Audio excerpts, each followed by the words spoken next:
On Christmas Eve, I sat alone in a freezing house waiting for my 10 daughters to return for dinner. Instead of a doorbell, I received a text from my eldest: "We have no obligation to compensate for your loneliness." I had devoted my life to raising them, yet only 2 years after my wife's death, they chose luxury parties over their aging father. The pain was sharp, but it awakened me. I realized I had confused sacrifice with enabling. The next morning, I executed a long-prepared plan. 76 missed calls followed. Thousands of pleas. I answered none. It was time for them to understand who truly held the power of choice. Welcome, everyone. Before we dive in, don't forget to like this video, subscribe to the channel, and share where you're watching from in the comments. We'd love to know. A quick disclaimer: this story blends fictional elements for educational and entertainment purposes. Any overlap with actual names or locations is purely by chance, but the insight it offers is something you can take with you. I stood in the kitchen doorway, hands resting on the frame. The dining room table stretched before me, 10 white plates arranged in a perfect circle. Each one waited empty and patient, under the soft glow of Christmas lights I'd strung up 3 days ago. The turkey sat in the center, golden and gleaming, skin crackling just the way Martha used to like it. Mashed potatoes steamed in the serving bowl. Cranberry sauce caught the light, deep red and glossy. The apple pie cooled on the counter behind me, filling the house with cinnamon and memory. Everything was ready. Everything except the people who were supposed to be here. The clock on the wall ticked. That was the only sound. No laughter, no footsteps on the porch, no car doors slamming in the driveway, just the steady mechanical rhythm of time passing second by second in a house that felt too big and too quiet. I'd set the table at 3 that afternoon. 10 plates, 10 forks, 10 knives, 10 napkins folded the way Martha taught me, crisp triangles that looked almost elegant. I'd even put out the good glasses, the crystal ones we only used for special occasions. This was supposed to be special. This was supposed to be the first Christmas in 3 years where all 10 of my daughters came home. But the driveway stayed empty. The porch stayed dark. And my phone, sitting face up on the counter, stayed silent. I walked to the table and adjusted one of the forks. It didn't need adjusting. I just needed something to do with my hands. Something to keep me from checking my phone again. I'd already checked it 17 times in the past hour. No messages, no missed calls, nothing. The wind picked up outside, rattling the windows. Snow had started falling an hour ago, light flurries that danced in the streetlight glow. Now it was coming down, heavier, thick flakes that stuck to the driveway and the bare branches of the oak tree in the front yard. The weather forecast had called for it. Winter storm moving in. Travel not recommended after 6. It was almost 6 now. I turned back to the table. 10 plates. 10 empty chairs. I could picture them all sitting there the way they used to when they were younger. Margaret at the head, bossy even as a child. Elizabeth beside her, always the peacemaker. Rebecca quiet and thoughtful. Rachel, the baby, laughing at something one of her sisters said. They'd filled this house once, filled it with noise and chaos and life. Now the house was just mine. Mine and the silence. It had been 3 years since Martha died. 3 years since that last Christmas, when she sat on the couch in a blanket that swallowed her whole, too weak to help with dinner, but too stubborn to stay in bed. The girls had been here that year, all 10 of them. They'd flown in from across the country, crowded into this house, cooked and laughed and cried, and held their mother's hand. I remembered the moment she pulled me aside late that night after the girls had gone to bed. She'd asked me to sit with her by the tree. The lights had been the only thing illuminating her face, casting shadows under her eyes. She'd taken my hand. Her fingers were cold, thin, fragile as bird bones. But her grip was strong. "George," she'd said, "promise me something." I'd nodded. I would have promised her anything. "If they forget you after I'm gone." She'd continued, her eyes locked on mine. Don't let them take you for granted. I'd started to protest. They won't forget. They're our daughters. She'd smiled at that. A sad, small smile that didn't reach her eyes. I hope you're right. But if I'm not, she'd squeezed my hand. You'll know what to do. I hadn't understood what she meant. Not then. But I was starting to now. The furnace kicked on. Or tried to. I heard the familiar hum, the click of the ignition, and then nothing. The hum died. The house stayed cold. I walked over to the thermostat in the hallway. The little screen blinked red. Error. I pressed the reset button. Waited. Nothing. The temperature reading dropped another degree. 63. 62. I went down to the basement. The furnace sat in the corner, old and reliable for 30 years until tonight. I checked the pilot light. Out. I tried to relight it. The spark clicked, caught, died. Clicked again, nothing. Outside, the wind howled louder. I climbed back upstairs. The kitchen felt colder than it had 10 minutes ago. I pulled my cardigan tighter around my chest. The turkey was starting to lose its shine. The mashed potatoes weren't steaming anymore. The cranberry sauce sat there perfect and untouched like a prop in a play no one was watching. I walked to the window and looked out at the snow. It was coming down in sheets, now thick and fast, erasing the driveway, the yard, the road beyond. The streetlights glowed orange through the white curtain. My phone buzzed. I spun around, hope flaring in my chest. But it wasn't a call. Just a weather alert. Winter storm warning in effect until midnight. Avoid travel. Stay indoors. I set the phone back down. The screen went dark. I thought about calling them. Margaret, Elizabeth, any of them. Just to check in. Just to see if they were coming. But I didn't. Because I already knew the answer. If they were coming, they'd be here by now. I'd heard plenty of excuses over the past 3 years. Work, traffic, kids, plans. Always something. Always a reason why they couldn't make it for Sunday dinner or my birthday, or just a phone call that lasted longer than 5 minutes. I'd told myself it was fine. They were adults. They had lives. But this was Christmas. This was the one day I'd ask. I walked back to the table. 10 plates, 10 empty chairs. I pulled out the chair at the head of the table and sat down. The wood creaked under my weight. The house settled around me, groaning in the cold. The clock ticked. The wind howled. The snow fell. And somewhere deep in the back of my mind, I heard Martha's voice. Soft. Certain. You'll know what to do. I looked at the 10 plates. The cold food. The silent phone. The house grew colder. And I realized with a clarity that felt almost physical that Martha had been right all along. I sat on the couch with my phone in my lap, watching the screen like it might suddenly come alive. The living room felt smaller than usual, the walls pressing in with every minute that passed. Outside, the snow kept falling. Inside, the silence stretched. My fingers were numb. Not from the cold, though the house was losing heat fast without the furnace. It was the kind of numbness that comes from holding still too long, from waiting for something you already know isn't coming. The phone buzzed. Finally.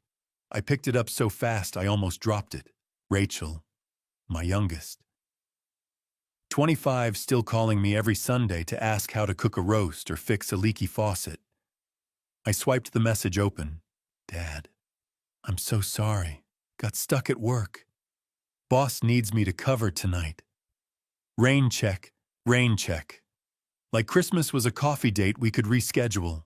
It's okay, sweetheart, be safe. I set the phone down. Then it lit up again. Elizabeth. 38. The responsible one. David's parents are hosting. Can't skip it. Maybe next week. Next week. As if Christmas happened twice. The phone buzzed again. Jennifer. Steven's sick. Gotta stay home with him. Sorry, Dad. then Patricia. Kevin's family emergency. Talk soon. The messages kept coming, one after another, each one a variation of the same excuse. Catherine. Snowed in at a friend's place. Roads are bad. I looked out the window. The roads were bad, but not impossible. Not if you really wanted to get somewhere. Amanda. Brian booked a surprise trip. Already at the airport. Nicole. Double shift at the hospital. You understand, right? Stephanie. Kids are sick. Can't risk spreading it. The phone rang. Actual ringing this time. I answered before the second ring. Rebecca. Hi, Dad. Her voice was soft, hesitant. Are you coming? She was quiet for a moment. Too long. I can't. I'm sorry. I really am. Why, it's complicated. Complicated how? Another pause. I could hear her breathing on the other end, could picture her biting her lip the way she used to when she was little, and didn't want to tell me she'd broken something. I just can't, Dad. I'm sorry. She hung up before I could say anything else. I set the phone on the coffee table. Stared at it. 10 daughters. 10 excuses. Some of them might have even been legitimate. But that didn't change the fact that I was sitting here alone with a table full of food no one was going to eat. The clock on the mantel said 9:30. I'd been sitting here for over 2 hours, waiting, hoping, fooling myself into thinking that maybe one of them would surprise me, but no one came. The phone buzzed one more time. I almost didn't pick it up. I'd had enough. But something made me look. Margaret, my oldest, 40 years old, the one who used to climb into my lap when she was little and make me promise I'd never let anything bad happen to her. The one who'd called me crying when her first boyfriend broke her heart, when she didn't get into her top-choice college, when she found out she was pregnant with her first kid. I opened the message. No apology. No explanation. Just a wall of text in all caps like she was shouting at me through the screen. We don't owe you company just because you're lonely, Dad. You need to understand that we have our own lives now. Stop guilt-tripping us. I read it once, twice, 3 times. Each word hit like a fist. Not the kind that leaves bruises you can see. The kind that knocks the air out of you and leaves you gasping. It was like a backdraft. Sudden, overwhelming, breathtaking. I set the phone down. My hands weren't shaking. They should have been, but they weren't. I just sat there staring at the screen until it went dark. Guilt-tripping.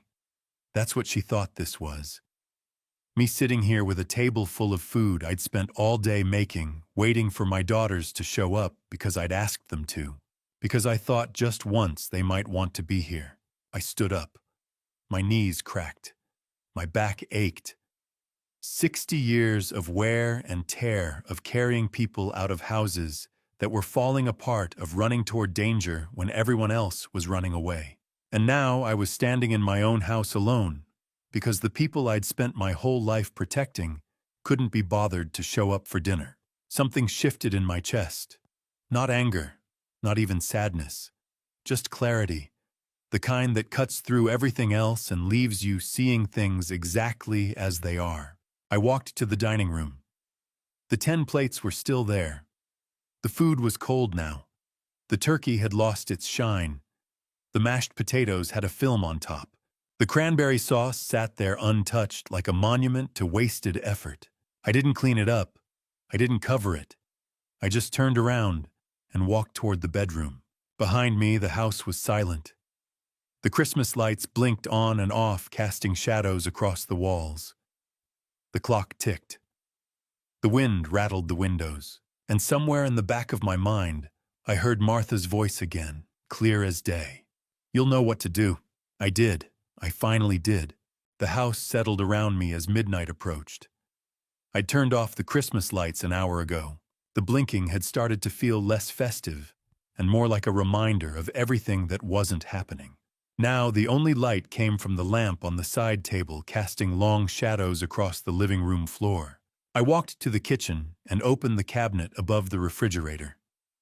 The bottle was where I'd left it 3 years ago, tucked in the back behind the whiskey I never drank. Pinot Noir, Martha's favorite. We'd bought it together on our last anniversary, back when she could still walk without help, back when we thought we had more time. I carried the bottle to the living room and set it on the coffee table. The cork came out with a soft pop. I poured a glass, watching the dark red liquid catch the lamplight. I lifted the glass. The wine smelled like earth and cherries and something else I couldn't name. Something that reminded me of autumn evenings on the porch of Martha's hand in mine, of the life we'd built before everything fell apart. "A Merry Christmas, Martha," I said to the empty room. You were right. I drank. The wine was smooth, almost sweet, with a bite at the end that made me wince. I wasn't much of a wine drinker. Never had been. But Martha had loved it, so I'd learned to tolerate it. Her picture sat on the mantel. I'd taken it 5 years ago at Rebecca's wedding. Martha was wearing a blue dress that matched her eyes, her smile bright, even though I knew she'd been tired that day. I raised the glass to the picture. You knew they wouldn't come. Didn't you? The photo didn't answer. But I could hear her voice in my head anyway, clear as if she were sitting right next to me. The memory hit me without warning. Not the gentle kind that drifts in slowly.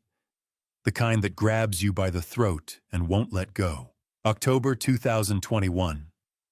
St. Mary's Hospital. Room 314 on the oncology floor. Martha was in the bed by the window, propped up on pillows that made her look smaller than she was. The IV drip hung beside her, clear liquid flowing through a tube into her arm. She'd been there for 3 weeks by then.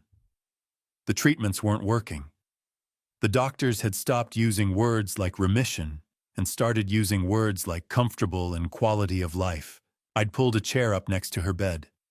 She turned her head to look at me, and even though her face was drawn and pale, her eyes were sharp. Alert. "Juan George," she'd said. "I've been thinking about the girls. What about them? Ma, they love us, but they've grown too comfortable. They expect everything, money, time, support, but they never ask how you are. They only call when they need something." I'd wanted to argue, but deep down I'd known she was right. "That's not fair," I'd said anyway. "They're busy. They have their own lives." "They do, and I'm proud of them for that. But after I'm gone, it'll get worse. You'll see." "Don't talk like that." She'd reached out and taken my hand. Her fingers were cold, thin, fragile. "Listen to me. I want you to test them, one Christmas, after I'm gone. Don't send gifts, don't send money, just invite them. See who shows up, and if they don't," her grip had tightened, "then you'll know, and you'll be free." Free from what? From waiting for people who aren't coming. I'd sat there holding her hand, not knowing what to say. The machines had beeped softly in the background. "Promise me," she'd said. "I promise." She'd smiled then. A sad, small smile. "Good. Because I'm going to make sure you follow through." What does that mean?" "You'll see." I came back to the present with the taste of wine still on my tongue. The living room was quiet. The clock on the mantel said 11:53. In 7 minutes, it would be Christmas. I stood up and walked down the hallway to the bedroom. The room smelled like dust and old wood and faintly of the lavender sachets Martha used to keep in the dresser drawers. I hadn't changed much since she died. Her side of the closet still had her clothes hanging in it. I knelt down in front of the dresser and opened the bottom drawer. Beneath the sweaters I never wore and the extra blankets there was a box. Brown cardboard about the size of a shoebox, with a label stuck to the top in Martha's handwriting. Important, open only when ready. I'd found it a week after the funeral, tucked away in her closet. She'd told me about it in the hospital in one of those quiet conversations we'd had in the last few weeks. She'd said she was leaving me instructions. A plan. something to help me when the time came. I hadn't been ready to open it then. I wasn't sure I was ready now. But ready or not, the time had come. I lifted the box out of the drawer and carried it to the small desk by the window. I set the box down and stared at it for a moment, running my thumb over the label. Then I opened it. Inside were papers, legal documents folded and organized with the kind of precision only Martha could manage. There was a letter on top in an envelope with my name written on the front. I recognized the handwriting immediately. Strong, neat, unmistakable. I opened the envelope and unfolded the letter. The paper crinkled softly. "Dear George," it began. "If you're reading this, it means the test has begun. Here's what you need to do next." I stopped reading, not because I didn't want to know, but because I needed a moment. Because once I read the rest of this letter, once I followed the instructions Martha had left for me, there would be no going back. Outside, the wind howled. The snow kept falling. The house stayed cold. And somewhere between the last sip of wine and the first line of Martha's letter, something inside me settled. Not peace exactly, but something close to it. A kind of acceptance, a kind of understanding. Clarity came like dawn. Slow, inevitable, impossible to ignore. I sat down at the desk and kept reading. Martha's handwriting was precise even in those last weeks. The instructions were numbered, methodical, each step laid out with the kind of care she'd always brought to things that mattered. The first document in the box was a copy of the property deed, 47 Maple Street, Pinewood Heights. I'd bought the house 32 years ago, back when Martha was pregnant with Margaret, and we needed more space. The deed had both our names on it then. Now it just had mine. I unfolded the paper and ran my finger down the typed lines. Current estimated value $485,000. The number felt abstract, like it belonged to someone else's life. Next was the bank statement for our joint account. First National Bank. Balance $25,000. Our emergency fund. The money we'd scraped together over the years for whatever life threw at us. I set the statement aside and picked up the next paper. Life insurance policy. MetLife. Benefit amount $600,000. Beneficiary George Hutchison. The payout had come through in January of 2023, 3 weeks after Martha died. I deposited it straight into savings and tried not to think about what it represented. Beneath that was a portfolio statement from Vanguard. $180,000 spread across mutual funds and bonds. Conservative investments, the kind that grew slowly but steadily. Below that, another statement. My old 401k from the fire department. $95,000. I added the numbers in my head. The house, the emergency fund, the insurance payout, the investments, the retirement account. All told, somewhere north of $700,000. More money than I'd ever thought I'd have. More than enough to live on for the rest of my life if I was careful. But there was more. Another set of papers clipped together with a binder clip that had started to rust at the edges. Monthly allowances. I recognized the heading immediately. Martha had started keeping track about 2 years before she died, when she'd noticed how often the girls were calling to ask for money. She'd made a spreadsheet. Daughter amount, date, reason. Margaret, $1,200 a month, sometimes more. Elizabeth, $900. Jennifer, $800. Patricia, $1,000. On and on, all 10 of them. Some months the total hit $10,000. $10,000 a month going out to my daughters for rent and car payments and credit card bills and emergencies that never quite seemed to end. I stared at the numbers. 40 years of working, of saving, of planning for a future that was supposed to include Martha and me growing old together. And here it was, leaking out month by month to daughters who'd stopped saying thank you years ago. I set the papers down and reached deeper into the box. My fingers brushed against something smooth and heavy. An envelope sealed with wax. Martha had pressed her initial into it. M for Martha. I broke the seal carefully. Inside was a document official and dense with legal language. At the top, in bold letters, the Martha Eleanor Hutchison Irrevocable Trust. I read the date first. November 15th, 2022. 1 month before she died. 1 month before that last Christmas when all 10 girls had come home. The document was 6 pages long. I read it slowly, my eyes catching on words I half understood. Trust, irrevocable, beneficiary, condition precedent. The language was formal, precise, unforgiving. Martha had worked with Mr. Daniels on this. I skipped ahead, looking for the section that mattered. Section 3, subsection 1.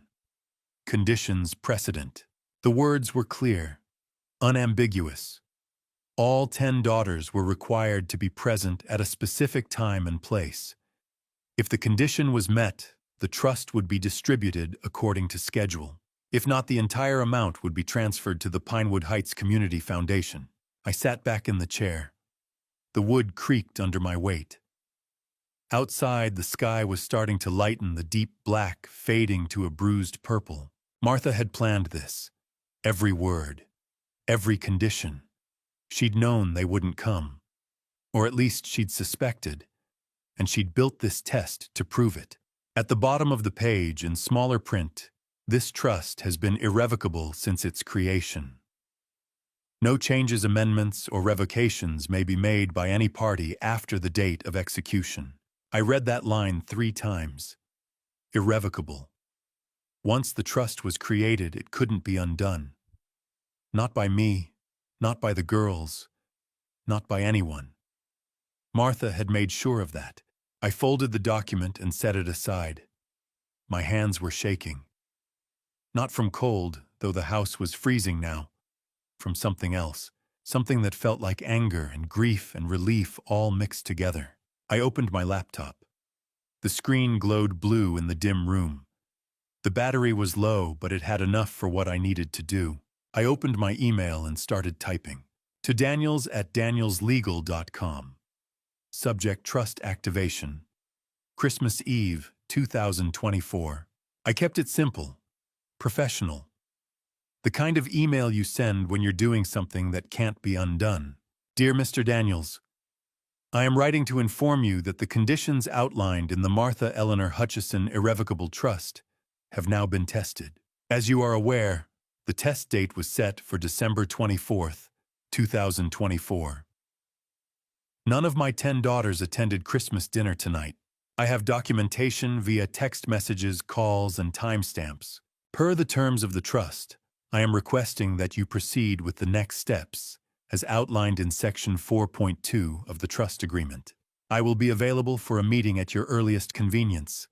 Sincerely, George Hutchison. I read it over once, twice. Then I hit send. The email disappeared from my screen. Sent. Delivered. Irreversible. I closed the laptop and looked out the window. The snow had stopped. The sky was lighter now, the first hint of dawn creeping over the roofline of the house across the street. I pulled out a blank sheet of paper and a pen. My handwriting wasn't as neat as Martha's, but it was clear enough. Authorization to freeze joint accounts. Date December 25th, 2024. Account holder George Hutchison. Reason pending legal review. I signed my name at the bottom. The ink was still wet when I folded the paper and slipped it into an envelope. By sunrise, everything would change. The test was over. The reckoning had begun. The drive into town took longer than usual. The streets were slick with snow that had frozen overnight, and the plows hadn't made it through all the neighborhoods yet. I took my time, kept both hands on the wheel, and tried not to think about what I was about to do. Downtown Pinewood Heights was quiet. Most of the shops were closed for the holiday, their windows dark except for the Christmas displays that nobody was around to see. I found a parking spot on Main Street, pulled in, and sat there for a moment with the engine running. The building was easy to spot. 3 stories of red brick with a brass plaque beside the door that read, Daniels and Associates, established 1987. I'd been here before years ago when Martha and I had drawn up our wills. The place hadn't changed much. I turned off the engine and stepped out into the cold. The wind cut through my jacket, sharp and bitter. I pulled the collar up and walked to the door. Inside, the air was warmer, but not by much. The reception area was small, just a desk and a few chairs with framed law degrees on the walls. A woman sat behind the desk, older than me by a few years, with reading glasses on a chain around her neck. She looked up when I came in and smiled. "Mr. Hutchison, that's me. He's expecting you. Second door on the left." I nodded and walked past her. The hallway was narrow, lined with filing cabinets and framed photographs of Pinewood Heights from decades ago. The floorboards creaked under my feet. The second door was open. I stopped in the doorway and saw him sitting behind a heavy wooden desk surrounded by stacks of paper and legal books. He glanced up, saw me, and stood. George. He was older than I remembered. 68, maybe 69 by now. His hair had gone completely white and he'd grown a beard that was more salt than pepper. But his eyes were the same. Sharp, focused. "Mr. Daniels, come in, sit down." I stepped inside and closed the door behind me.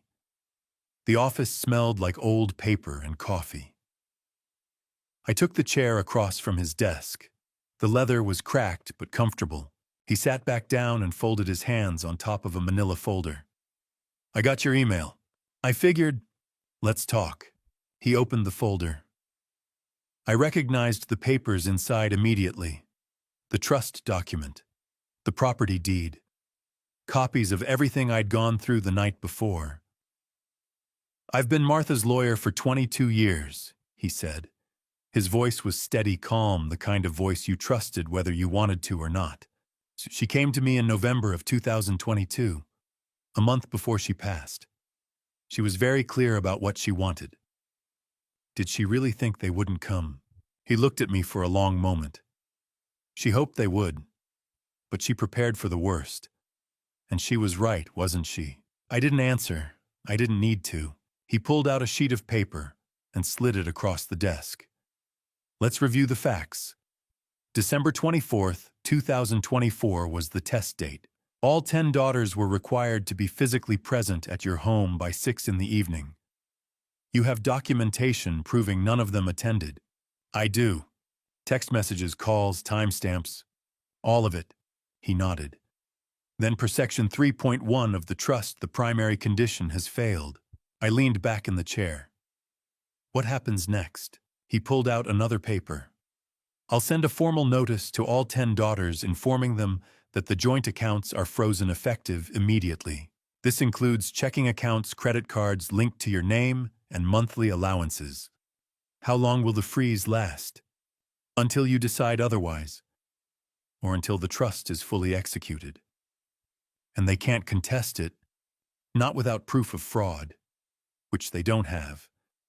Everything Martha did was legal, documented, witnessed by 3 people, notarized twice, and accompanied by a psychological evaluation confirming she was of sound mind."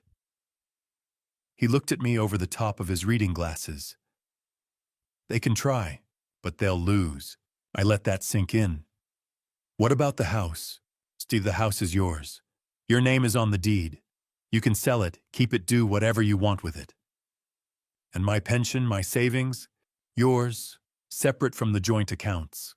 They have no claim to any of it." I nodded. The weight I'd been carrying since last night felt a little lighter. He pulled out 3 documents and set them in a row across the desk. "I need you to sign these." I leaned forward.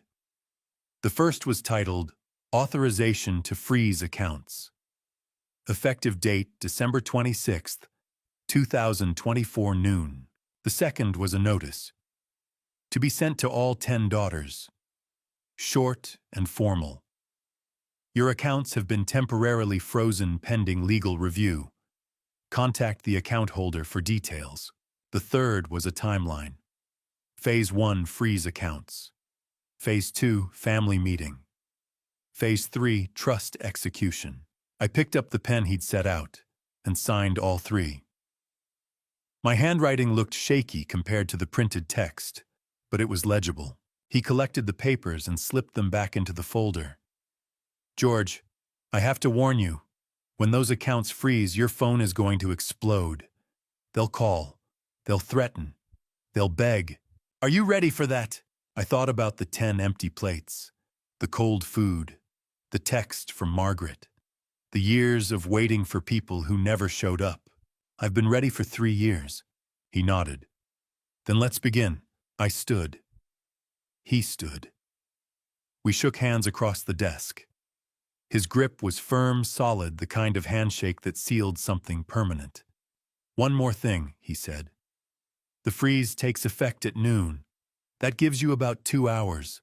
2 hours for what? To prepare. Once that first card declines, they'll know. And they'll come looking for answers. I nodded. I'll be ready. I walked out of his office past the receptionist, who smiled and wished me a good day, out into the cold. The wind had picked up. The sky was gray, heavy with the promise of more snow. I got in my car and sat there for a moment staring at the dashboard. By noon, the first card would decline. By evening, they'd all know. And by the time the sun set, everything I'd built with Martha would be either proven or destroyed. I started the engine and pulled out onto Main Street. There was no turning back now. When I got home, the house was exactly as I'd left it. The dining room table still held 10 empty plates. The food was long gone, scraped into the trash that morning, but the plates remained. I hadn't been able to bring myself to put them away. Not yet. I walked past them and into the small office off the hallway. The desk was cluttered with bills and old magazines. I cleared a space and pulled open the bottom drawer. Inside was a box of stationery Martha had bought years ago. Cream-colored linen paper, the expensive kind she used for thank-you notes and condolence letters. Heavy, formal, the kind of paper that demanded to be taken seriously. I took out 10 sheets and set them on the desk. Found a pen. Black ink. The kind that didn't smudge. For 32 years, I'd run toward danger. Toward houses that were falling apart. Toward people who needed saving. This was different. This wasn't running toward anything. This was walking away, and somehow that felt harder.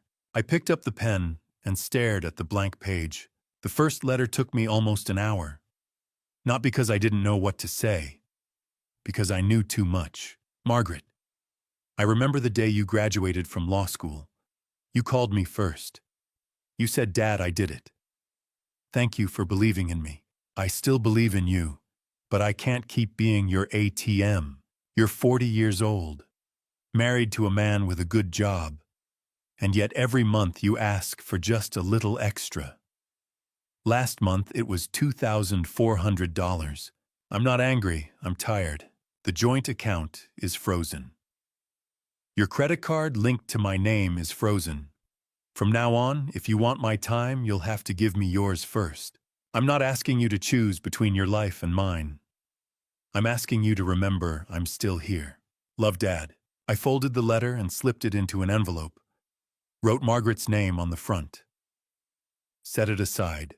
The second letter was easier, or maybe just different. Rebecca, you were the only one who hesitated last night. I heard it in your voice when you called. You didn't want to say no. You just did. I don't know if that makes it better or worse. I'm not asking for an apology. I'm asking for honesty. If you knew why, didn't you say something? The account is frozen, not as punishment, as a boundary. If you want to talk, really talk, you know where I am. Love, Dad. I folded it, wrote her name, moved on. The rest came faster. Not because they mattered less, because the pattern was the same. A memory, a truth, a boundary. Rachel, you were 5 years old when your mother taught you to ride a bike. You fell 17 times, every time you got back up. I don't know when you stopped trying. Last night you said you were stuck at work, but your online photos say you were at a resort. The account is frozen, not because I don't love you, Because I do. Elizabeth, your wedding day. You asked me to walk you down the aisle twice because you wanted to get it perfect. But you can't skip my Christmas dinner and still expect me to fund yours. Catherine, the summer you spent on my porch reading books and watching the sunset. You said you loved the quiet.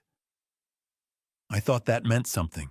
Jennifer, the night you called me crying because Stephen lost his job. I sent you $3,000 the next day. No questions asked. I haven't heard from you since. Patricia, you used to bring the grandkids over every Sunday. Then you got busy. I understand busy. But busy isn't an excuse for 3 years. Amanda, you told me Brian booked a surprise trip. But the tickets were bought 2 weeks ago. I saw the confirmation email. I still check your mother's old address sometimes. Nicole, I know nursing is hard. I know the hours are long. But you found time to go to Catherine's birthday party last month. You couldn't find time for Christmas. Stephanie, your kids are sick. I believe you. But they were healthy enough for photos at the park yesterday. I'm not asking you to choose. I'm asking you to stop pretending you don't have a choice. I folded each letter, wrote each name, lined them up on the desk like soldiers waiting for orders. 10 letters. 10 daughters. 10 ways of saying the same thing, I love you, but I'm done waiting. The clock on the wall said it was almost 6. The light outside was fading. I picked up the letters and walked back to the dining room. The 10 plates were still there. I set one envelope in front of each plate. Margaret at the head of the table where she always used to sit. Rachel at the far end. The others spread between them, each name facing the chair it belonged to. I could have mailed them, could have sent them certified, but I didn't. I wanted them to find the letters here, in this house, at this table. The table where they should have been sitting 2 nights ago. I wanted them to see the empty plates, the cold chairs, the silence they'd left behind. I wanted them to understand what their absence looked like. I stood there for a moment, looking at the 10 envelopes arranged in a perfect circle. The Christmas lights blinked on and off, reflecting off the white paper. Then I turned and walked upstairs. Behind me, the letters waited. And somewhere out there, so did my daughters. I woke early the next morning. The house was cold, the furnace still broken, but I didn't mind. I made coffee, sat by the window, and watched the sun come up over the neighbor's roof. The snow had stopped sometime during the night, leaving everything blanketed and quiet. My phone sat on the kitchen counter screen, dark. I'd turned the ringer off before I went to bed. I knew what was coming. Mr. Daniels had warned me. By noon, the first card would decline. By evening, they'd all know. I had 4 hours of peace left. I drank my coffee, slowly savoring it. Then I pulled on my coat, laced up my boots, and stepped outside. The cold hit me like a wall, sharp and clean. I walked down the driveway past the mailbox and turned onto the sidewalk that led into town. The streets were empty. Most people were still inside, recovering from Christmas, enjoying the last few days of the holiday. I passed houses with lights still strung up, wreaths still hanging on doors. Everything looked normal, peaceful. I walked for an hour, maybe more. Past the park where I used to take the girls when they were little. Past the library where Martha volunteered every Thursday. Past the fire station, where I'd spent 3 decades of my life. The building looked smaller than I remembered. Or maybe I'd just gotten older. By the time I circled back home, it was almost 11. I let myself in through the front door, hung up my coat, and sat down in the living room. My phone was still on the counter. Still dark, still silent. I left it there. Somewhere across town at exactly 3 minutes past noon, Margaret stood at the checkout counter of a Whole Foods. Her cart was full. Organic vegetables, grass-fed beef, a bottle of wine that cost more than I used to spend on groceries for a week. The total came to $287.43. She swiped her card. The machine beeped. Declined. She tried again.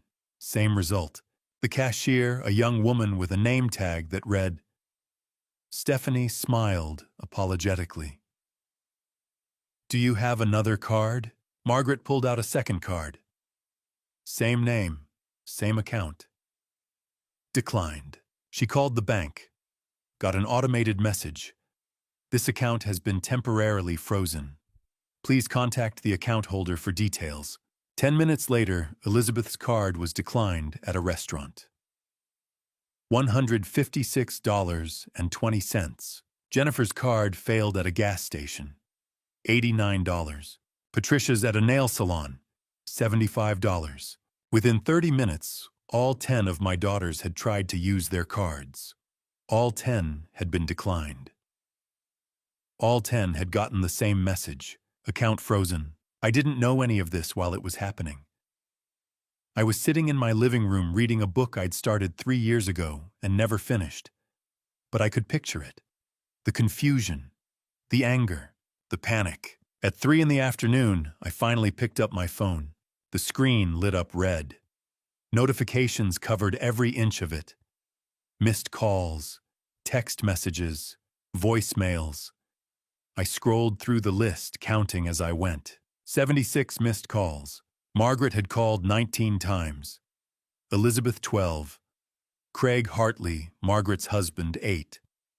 Jennifer 7. Catherine 6. Patricia 5. Rebecca 4. Amanda 4. Nicole 3. Stephanie 3. Rachel 5. 76. I opened the text messages. 143 unread. Margaret, 12:15. Dad, my card was declined. Fix this now. Elizabeth, 12:28. What's going on? Call me back. Craig, 103. George, I don't know what game you're playing, but this is illegal. Call me. Rebecca, 147. Dad, please, I just want to talk. Rachel, 2:15. I'm sorry about Christmas. Can we fix this? Craig again, 2:53. Last warning, George. Call me or I'm coming over. I read through them all. Or most of them. After the first 20, they started to blur together. Demands, threats, apologies that didn't sound like apologies. Questions that weren't really questions. Not one of them asked how I was. Not one of them said, I love you. They only wanted to know why the money had stopped. I set the phone down and walked to the window. The street was quiet. No cars, no movement. Just snow and silence. 76 calls. In less than 3 hours. And I hadn't answered a single one. The first knock came at 5:45. I was upstairs when I heard it. Not a polite knock. A pounding. Fist on wood, hard and insistent. I walked to the bedroom window and looked down at the driveway. 3 cars, a black Mercedes, a silver Honda, a blue Toyota. I knew who they belonged to before I even saw the people getting out. Margaret and Craig from the Mercedes, Elizabeth and her husband David from the Honda, Rebecca from the Toyota alone. More car doors opened. Jennifer, Patricia, Catherine, Amanda, Nicole, Stephanie, Rachel, all 10 of them, plus Craig, plus David. 12 people standing in my driveway, looking up at the house like it owed them something. Craig was the one pounding on the door. I could hear his voice even from upstairs. George, open the door. We need to talk now. I stood at the window for a moment watching them. Margaret had her arms crossed, her face tight with anger. Elizabeth looked worried, glancing between the door and her sisters. Rebecca stood off to the side, not quite part of the group, but not separate either. Rachel was crying. The pounding continued, louder, faster. I walked downstairs slowly. My knees ached. My back ached. 60 years of running toward danger, and now I was walking toward something that felt just as threatening. I reached the front door, put my hand on the knob, waited. Craig pounded again. George! I counted to 10. Then I opened the door.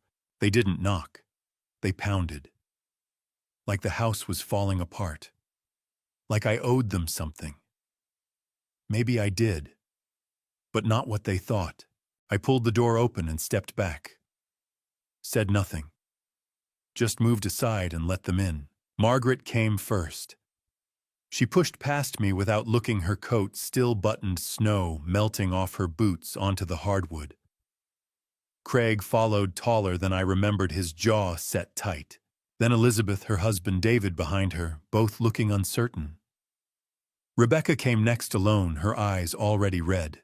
Then the others, one after another, filling the narrow hallway until there was barely room to breathe. Jennifer and Stephen, Patricia and Kevin, Catherine, Amanda, Nicole, Stephanie, Rachel last, wiping her face with the back of her hand. 12 people crowded into my house like a flood I couldn't stop. Margaret spun around to face me. Her voice came out sharp, cutting. "What the hell, Dad? My card was declined at the grocery store. Do you know how embarrassing that was?" I didn't answer. Just stood there, my hand still on the doorknob. Elizabeth stepped forward, trying to soften the blow. "Dad, we need to talk. What's going on with the accounts?" I looked at her, then at Margaret, then at the others, all of them staring at me, waiting for an explanation. I let go of the door, let it swing shut behind them. Then I turned and walked past them into the dining room. Didn't say a word, just raised my arm and pointed. The table, 10 white plates arranged in a circle. Still there, still empty. And in front of each plate a white envelope, each one with a name written across the front in black ink. Rebecca saw hers first. She stepped closer, her breath catching. "What are these?" I found my voice.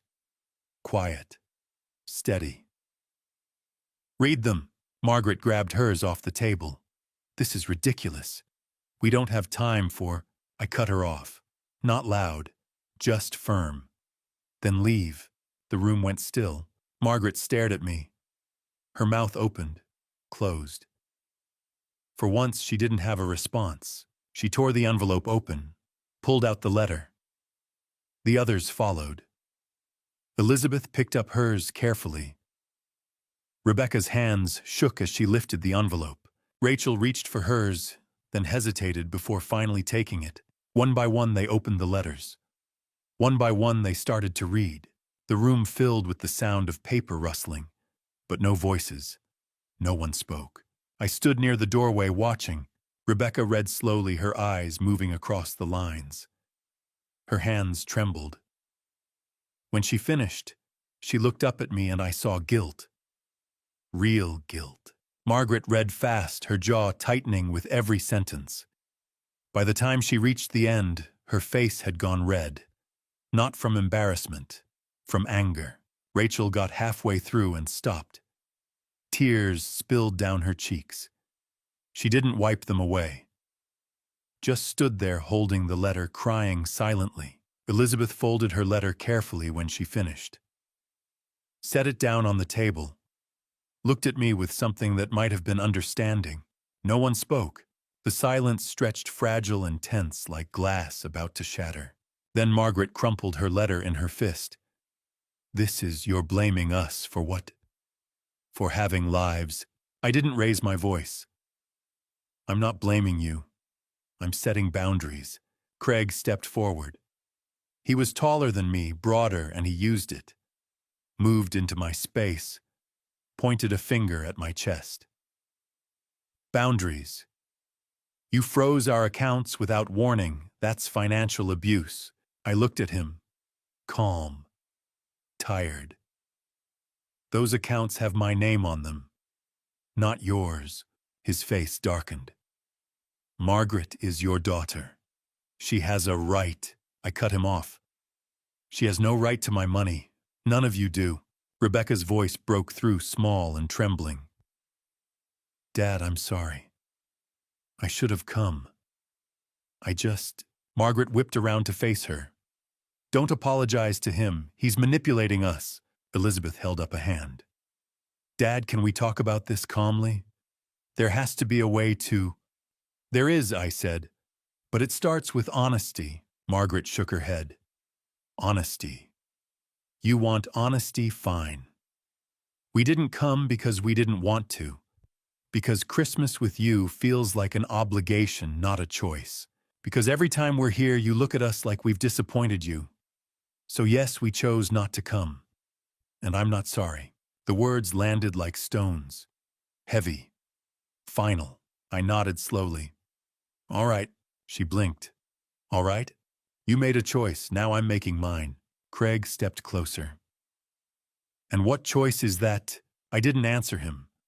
I kept my eyes on Margaret. The accounts stay frozen. The house is being sold, and the trust your mother left will be distributed according to her wishes. Not mine. Hers, Elizabeth spoke up. What trust, Dad? Before I could answer, Margaret's voice rose sharp and brittle. Fine. Keep your money. But don't expect us to come crawling back. She stuffed the letter into her coat pocket and turned toward the door. Craig followed her. I said her name, just once. Margaret. She stopped. Didn't turn around. There's more. She turned slowly. Her eyes were red now, not from crying, but from rage. What? I looked at all of them, at the 10 daughters I'd raised, at the anger and confusion and fear written across every face. Sit down, I said. All of you. No one moved. Sit down, I said again, quieter this time. But they heard me. One by one, they pulled out chairs. Sat. Some at the table, some on the couch, some just on the floor. They didn't know what was coming, but they knew it wasn't over. Before we go further, drop a comment with the word Team George or Team Daughters, so I know you're still here. I want to see where you stand. Oh, and just so you know what comes next, blends some fictional elements with the core message, if that's not for you. No hard feelings if you step away now. They settled into their seats, slowly, reluctantly, like prisoners waiting for sentencing. Some took chairs at the dining table. Others sat on the couch. Craig stayed standing near Margaret, his arms crossed. Rachel stayed on the floor, her back against the wall, her eyes still wet. I waited until everyone was still. Then I spoke. Margaret broke the silence first. Fine. We're sitting. Now tell us why you froze everything. I looked at her. At the daughter who used to climb into my lap when she was scared. Who used to call me her hero. 'Cause none of you came. Elizabeth leaned forward, her voice measured and calm. We explained why. Work family emergencies. Lies. The word hung in the air, sharp, final. Catherine's head snapped up. What? I pulled my phone from my pocket, unlocked it, turned the screen toward Catherine and held it out. The photo was clear. 4 women standing by a pool, cocktails in hand, smiling wide. Palm trees in the background. The caption read, Lakeside Resort. Christmas Eve vibes. Posted December 24th, 7:32 in the evening. Catherine's face went pale. How did you? Your photos are public, I said. Quiet. No anger, just fact. I swiped to the next image and turned the phone toward Elizabeth. This one showed her and David at a dinner table surrounded by family plates, piled high glasses raised. The caption, Merry Christmas from the Millers. Elizabeth opened her mouth, closed it, looked down at her hands. You said you couldn't skip David's parents' dinner, I said. But you could skip mine. Jennifer stood up, her voice rising. So what? We chose to spend Christmas elsewhere. That's our right. I didn't argue. You're right. It is. But don't lie to me and say you were snowed in or stuck at work. Rachel's voice broke through, small and trembling. Dad, I'm sorry. I didn't think it mattered that much. I turned to her. Didn't matter. I walked to the dining table, stood beside the 10 empty plates, ran my hand along the back of one of the chairs. I cooked for 10 people. I set 10 plates. I waited until midnight, and not one of you thought it mattered. Margaret pushed back her chair and stood. We're adults, Dad. We have our own families, our own plans. And I have mine, I said, steady, calm. And my plan now is to stop being your bank. The room went quiet again. Tense. Brittle. Then Rebecca spoke. Just one word. But it shattered everything. I knew. Every head turned toward her. She was still sitting, her hands folded in her lap, her face pale. Margaret stared at her. Knew what? Rebecca looked up at me. Her eyes were red, her voice thick with tears. About the trust. About the test. Mom told me before she died. Elizabeth stood now, confusion written all over her face. What trust? What test? Rebecca took a shaky breath. Mom set up a trust fund. A big one. She told me that if we all showed up on Christmas Eve 2024, we'd each get our share. But if we didn't, she stopped, swallowed hard. Margaret's voice went cold. If we didn't what? Rebecca looked at her, then at me. It goes to charity. The silence that followed wasn't quiet. It was crushing. Heavy. Craig stepped forward. His voice was loud, demanding. How much? I looked at him. This man who'd married my daughter and thought that gave him a say in my decisions. That's not the question you should be asking. His jaw tightened. How much? I didn't blink. Enough that you wouldn't have to ask me for money ever again. Margaret turned on Rebecca. You knew. You knew this whole time and you didn't tell us, and Rebecca stood, her hands shaking. I didn't think she was serious. I thought it was just something she said when she was sick. I didn't know she actually, what? Jennifer cut in. Set up a test to see if we loved Dad enough. That's insane. Is it? I asked. They all looked at me. I walked to the center of the room, looked at each of them in turn. Here's what I want to know, I said, and I want an honest answer. I paused. Let the weight of the moment settle. Do you want a father, or do you want a trust fund? No one spoke, because if it's the money, just say so. I'll sign the papers. You'll never have to see me again, and we can all move on. Rachel was crying again. Rebecca looked like she might collapse. Elizabeth sat back down, her face in her hands. But if it's me, I continued softer now. If you actually want me in your lives, then prove it. Margaret's voice was sharp, defensive. This is insane. Then leave. She didn't move. None of them did. Craig tried again. George, you can't just... I said. And I did. Your mother made sure of it. Amanda spoke up for the first time. What do you mean? I looked at her. Your mother knew this day was coming. She knew you'd stop showing up. Stop calling, stop caring. So she built a test. And you failed. Patricia stood, her face flushed. That's not fair. We have lives. We have our responsibilities. I finished for her. I know. So do I. And one of them was to stop letting you take me for granted. Margaret grabbed her coat off the back of the chair. I'm not doing this. I'm not sitting here and being told I'm a bad daughter because I have a life. I never said you were a bad daughter. I said, calm, quiet. I said you made a choice, and now you have to live with it. She stared at me. Her face was red, her eyes bright with unshed tears. For a moment I thought she might say something, but she didn't. She just turned and walked toward the door. Craig followed. No one else moved. I looked at the 8 daughters still in the room. You have a choice to make, I said. You can walk out that door and pretend this never happened. Or you can stay. And we can figure out what comes next. But know this, if you walk out now, the trust is gone. The accounts stay frozen. And you won't hear from me again. Margaret stopped at the door, her hand on the knob. She didn't turn around. Then she opened the door and walked out into the cold. Craig glanced back at me once, then followed her. The door slammed shut. The rest of them stayed. The silence after Margaret left felt different. Heavier. like the air itself had changed. The 8 daughters, still sitting in my living room, looked at each other, then at me, waiting to see what would happen next. I didn't make them wait long.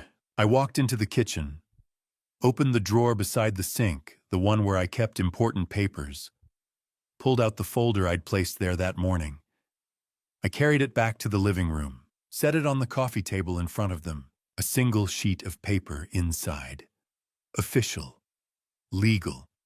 Impossible to misunderstand. Elizabeth leaned forward first. Her eyes scanned the heading. I watched the color drain from her face. Property listing agreement. The words seemed to echo in the quiet room. She said them again quieter, like she was trying to make sense of them. Property listing agreement. Rebecca reached for it next, her hands shaking. She read it aloud, slowly, her voice breaking. 47 Maple Street, Pinewood Heights. Listed price $485,000. Agent Johnson Realty.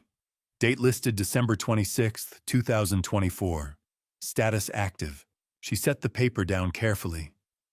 Looked up at me, her eyes wide.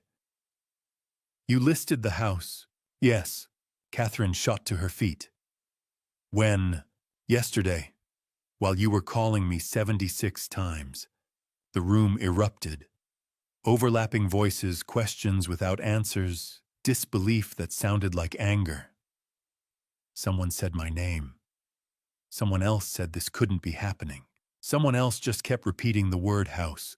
Catherine's voice rose above the rest. You can't do that. This is our childhood home. I looked at her. It's my house. My name is on the deed. And I can do whatever I want with it. Jennifer stepped closer, her voice sharp with panic. Where will you live? I'll figure it out. Patricia shook her head. Her face flushed. You're being ridiculous. You're 60 years old. Where are you going to go? Anywhere but here. Amanda's voice cracked. Tears spilled down her face. Dad, please, this is extreme. We can work this out. I cut her off. Not unkindly, just firmly. I've been working it out for 3 years. Alone. Nicole stood up, her arms crossed tight. So, what, you're just going to sell our home out from under us without even asking? I'm not selling it out from under you, I said. You don't live here. None of you do. You left years ago. Stephanie's voice was quieter, but no less desperate. But it's still ours. It's still where we grew up. You can't just... I said, and I am. The front door burst open. I turned, and there was Margaret Craig right behind her. They must have been standing outside listening. Craig's face was red, his jaw set tight, his hands balled into fists. He pointed at me, his voice loud enough to fill the room. If you sell this house, I'll sue you. I'll get a lawyer, and I'll prove you're mentally unfit. I looked at him. This man who thought he could intimidate me. Go ahead, I said.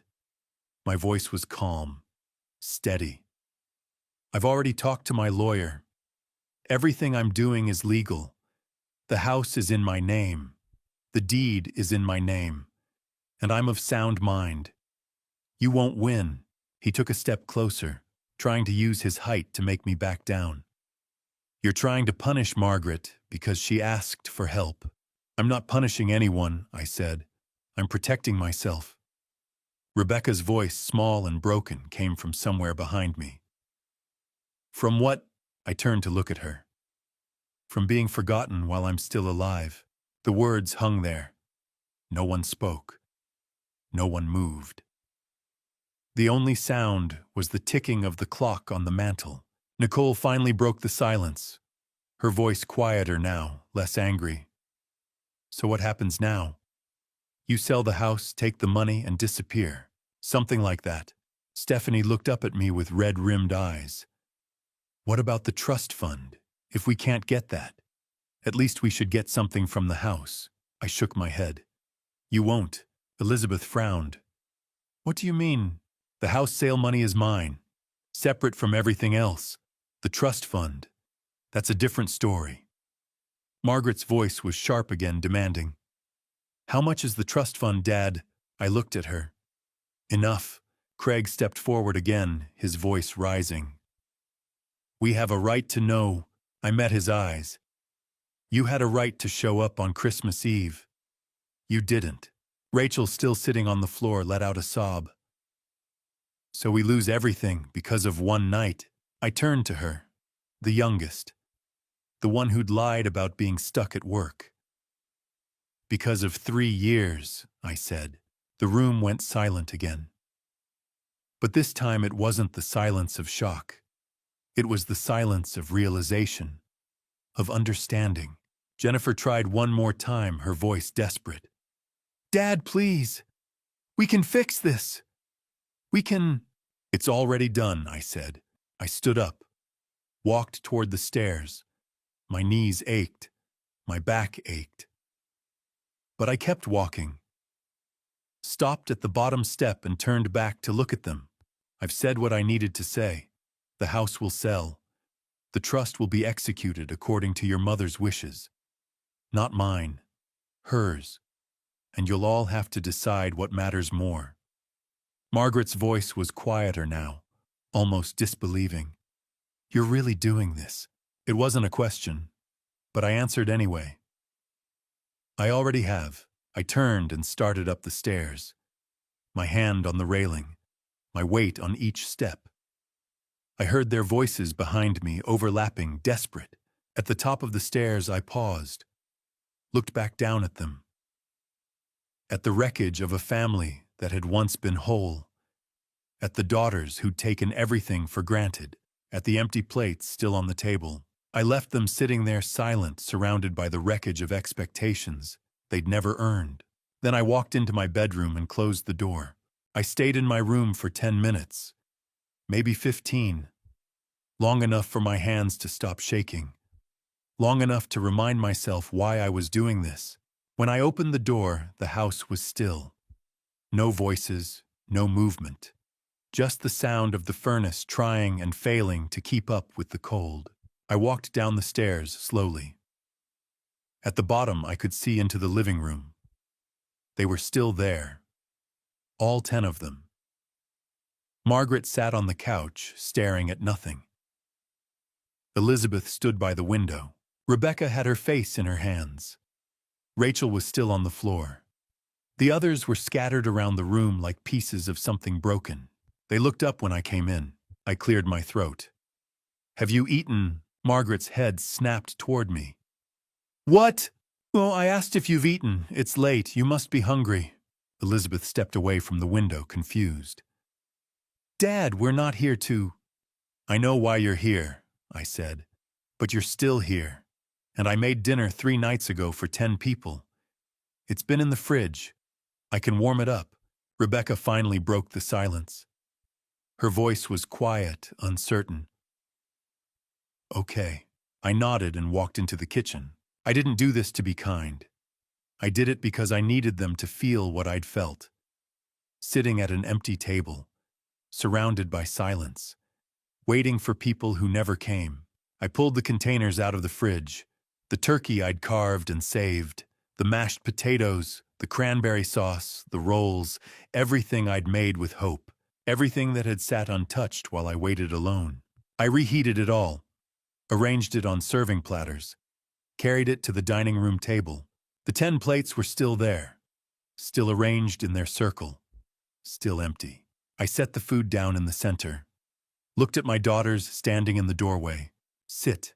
They moved slowly, hesitantly. One by one they found their seats. Margaret took her usual spot at one end. Rachel sat at the other. The rest filled in between. No one spoke. I served them. Went around the table with the platters, putting food on each plate. Turkey, potatoes, sauce. Just like I would have done 3 nights ago if they'd been here. When everyone had food, I sat down in the chair at the head of the table. 3 rules, I said.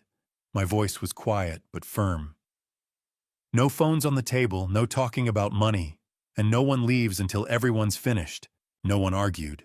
The room filled with the small sounds of eating, forks scraping against plates, someone swallowing, someone's breath catching. But no words, no conversation, just silence. 5 minutes passed, then 10, then 15. I watched them. Margaret cut her food into smaller pieces but barely ate. Elizabeth ate mechanically. Rebecca cried silently over her plate. The others moved through this meal like it was something they had to endure. I set my fork down. The sound seemed loud in the quiet room. "I want to tell you something," I said, "and I need you to listen." They looked up, all 10 of them, waiting. "When your mother died, I thought I'd lost everything. But I was wrong. I still had you. And I thought that would be enough." I paused. "But it wasn't. Because you weren't here. Not really. You called when you needed money. You texted when you wanted advice. You visited when it was convenient. But you never just stayed. You never asked how I was. You never checked in unless you needed something." My voice didn't rise, didn't crack. I just stated it. "I don't blame you for having lives. I'm proud of your lives. But I can't keep being the man you only remember when you need something." I looked at each of them. "So here's what's going to happen. The accounts stay frozen, the house will sell, and the trust will be handled according to your mother's wishes. Not mine. Hers." Rachel's voice was small. "What do we have to do?" I looked at her. "If you want me in your life, you'll have to show me. Not with words, with time, with presence, with showing up when it's inconvenient, with calling just to talk, with remembering that I exist even when you don't need anything." I stood up, started gathering the plates. Most were still full. "If you don't do that," I said, "then I'll know, and I'll let you go." One by one they stood. One by one they walked toward the door. Margaret went first. Didn't say goodbye. Just left. Elizabeth stopped at the door, turned, opened her mouth like she wanted to say something. But nothing came out. She just looked at me, then left. The others followed. Catherine, Jennifer, Patricia, Amanda, Nicole, Stephanie, each one leaving without a word.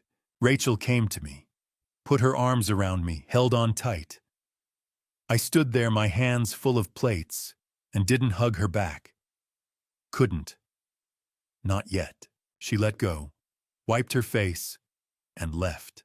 Rebecca was the last. She stood in the doorway looking at me with red, swollen eyes. "I'm sorry," she said. "I know." She nodded, turned to go, then stopped. "Will you answer if I call?"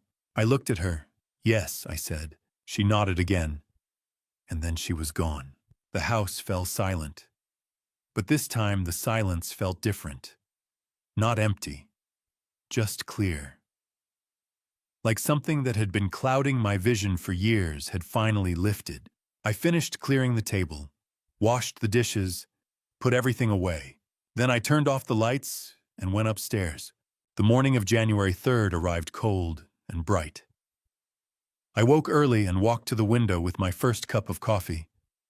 The street outside was quiet. Most people were still recovering from the holidays. That's when I saw it. A red sign planted in the front yard.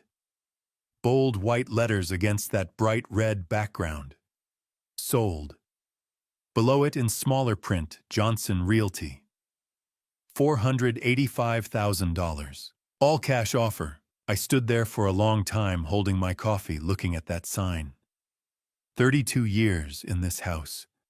32 years of memories pressed into every wall, every floorboard, every corner.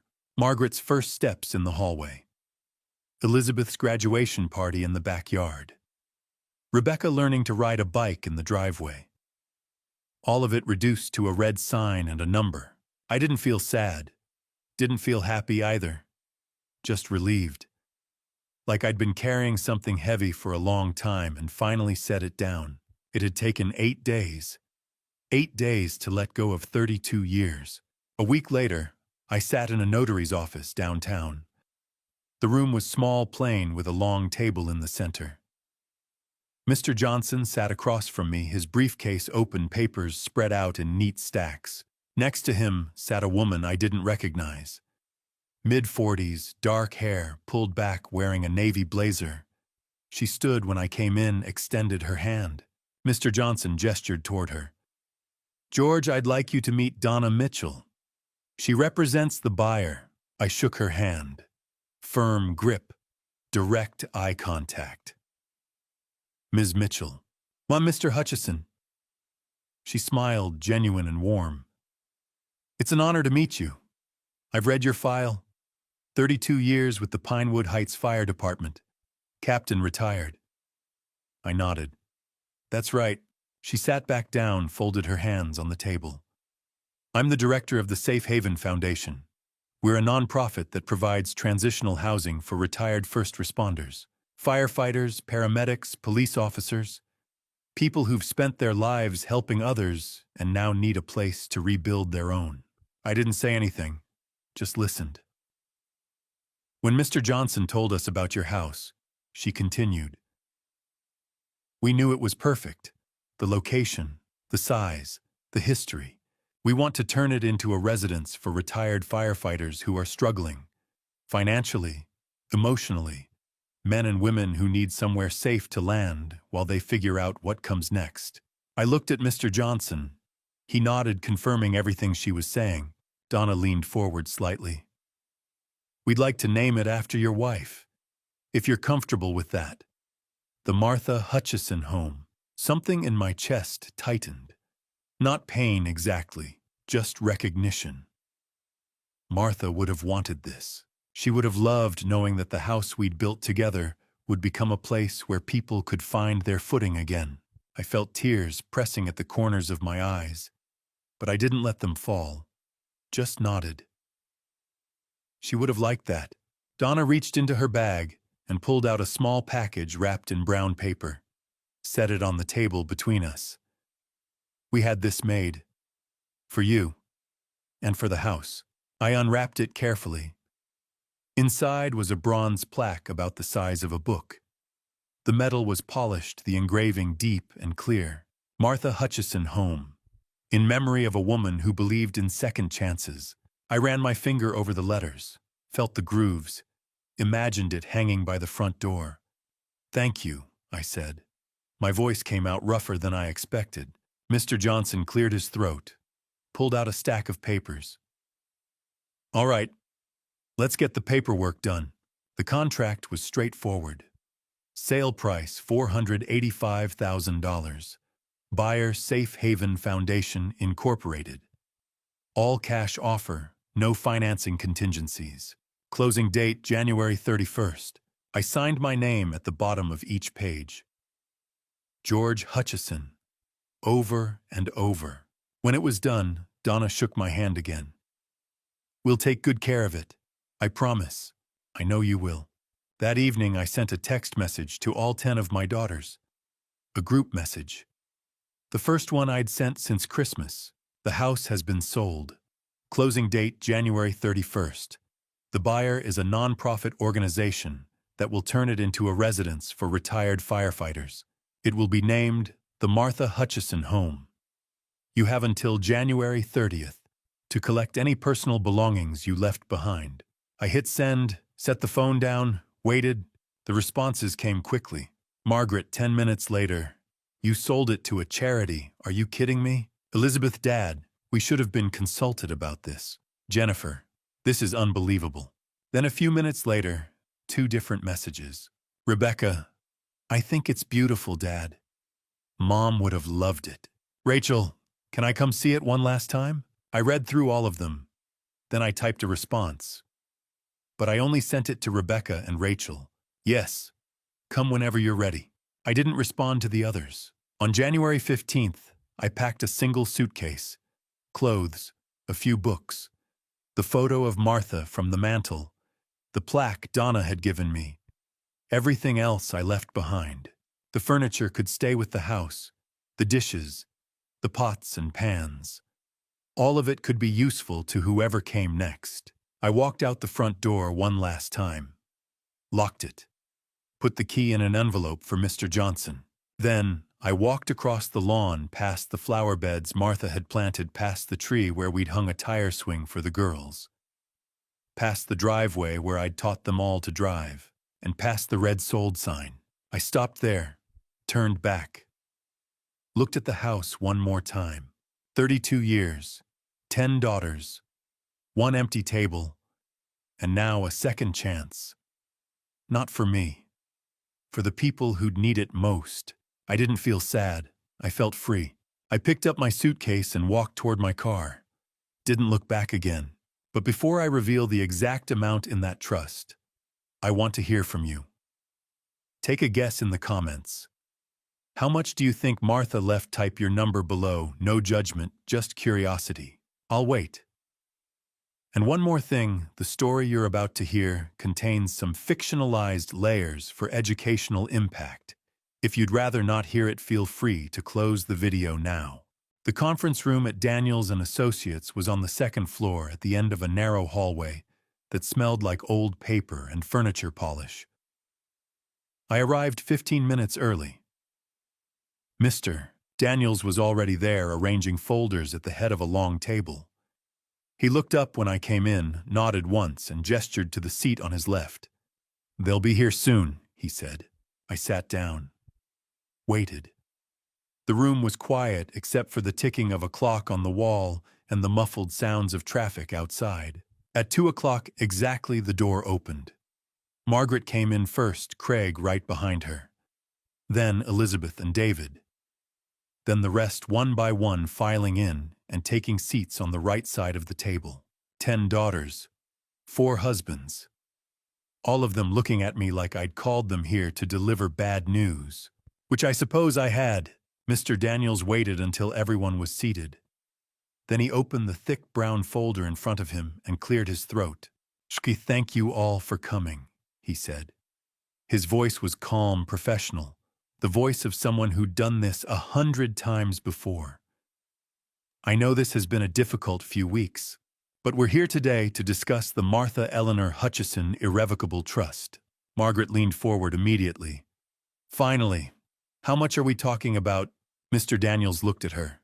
His expression didn't change. "I'll get to that. But first I need to read the terms."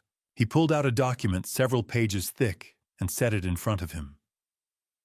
Adjusted his reading glasses, began to read. The Martha Eleanor Hutchison Irrevocable Trust was established on November 15, 2022. 1 month before Mrs. Hutchison's death. The trust was funded with the following assets. He paused, looked up, made sure everyone was listening. Life insurance proceeds $600,000. Personal savings $250,000. Sale of family business shares $150,000. Another pause. Longer this time. Total $1 million. The room went still. Not silent. Still. Like everyone had stopped breathing at the same time. Margaret sat up straighter. Elizabeth's eyes went wide. Catherine's mouth opened slightly. Craig, sitting next to Margaret, started to smile. A big, satisfied smile that made my stomach turn. $1 million. He said loud enough for everyone to hear. Split 10 ways. That's $100,000 each. Mr. Daniels didn't look at him, kept his eyes on the document. Not quite. Craig's smile faltered. What do you mean? The trust includes specific conditions for distribution. Mr. Daniels turned a page. Let me read section 3.1, Conditions Precedent. He read slowly, clearly, making sure every word landed. In order for each beneficiary, the 10 daughters of George and Martha Hutchison, to receive her share of the trust, the following condition must be met. All 10 daughters must be physically present at George Hutchison's residence, 47 Maple Street, Pinewood Heights, on December 24, 2024, no later than 6 in the evening, for the purpose of sharing a family Christmas dinner. He looked up. met each pair of eyes around the table. Physical presence is defined as being inside the residence at the dinner table for a minimum of 1 hour.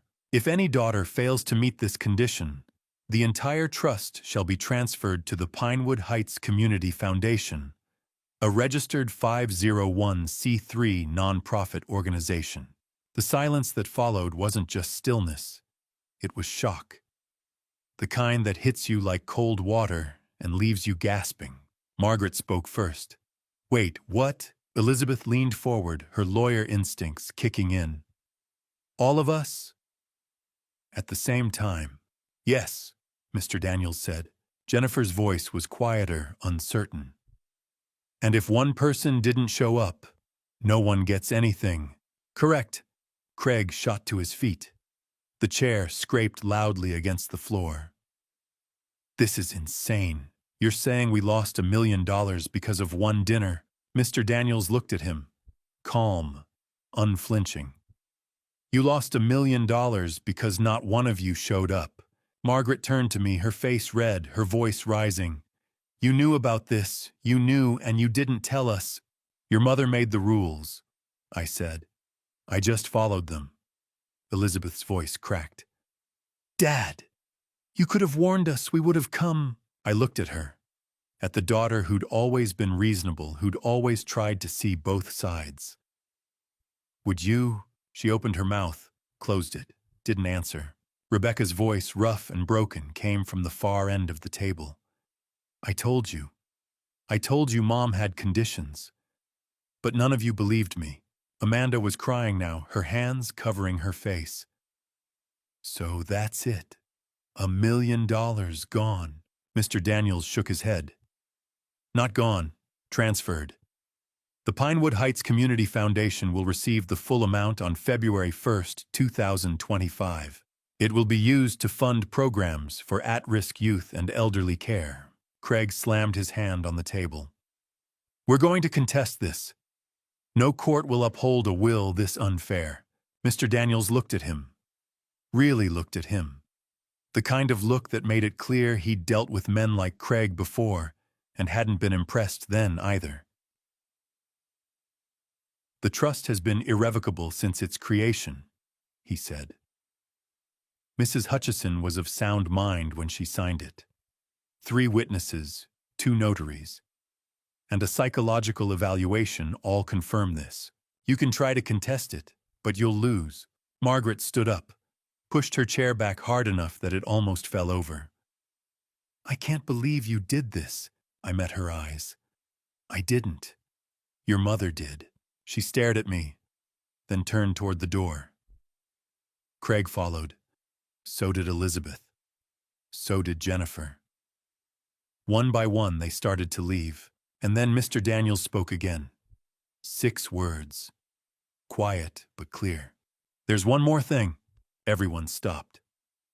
Margaret's hand was on the door handle. Elizabeth was halfway out of her seat. Craig had his coat over his arm. They all turned back. Mr. Daniels looked at me. I nodded. He turned back to the document.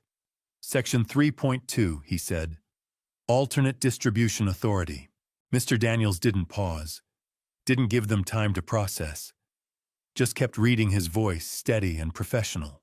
Section 3.2. Alternate Distribution Authority. In the event that the primary condition is not met and the trust is transferred to the Pinewood Heights Community Foundation, George Hutchison retains the right, for a period of 10 years, from the date of Martha Hutchison's death until December 15, 2032, to petition the court for redistribution of the trust funds. Margaret let go of the door handle, turned back toward the table. "What?"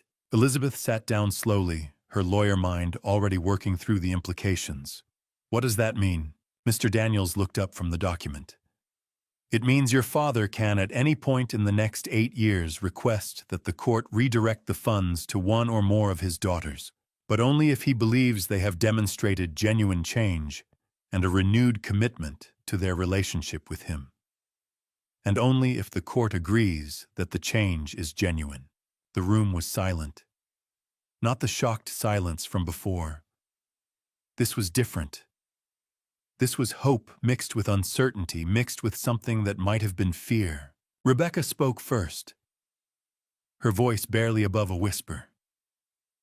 So, we might still get it, only if your father chooses to petition the court, Mr. Daniels said.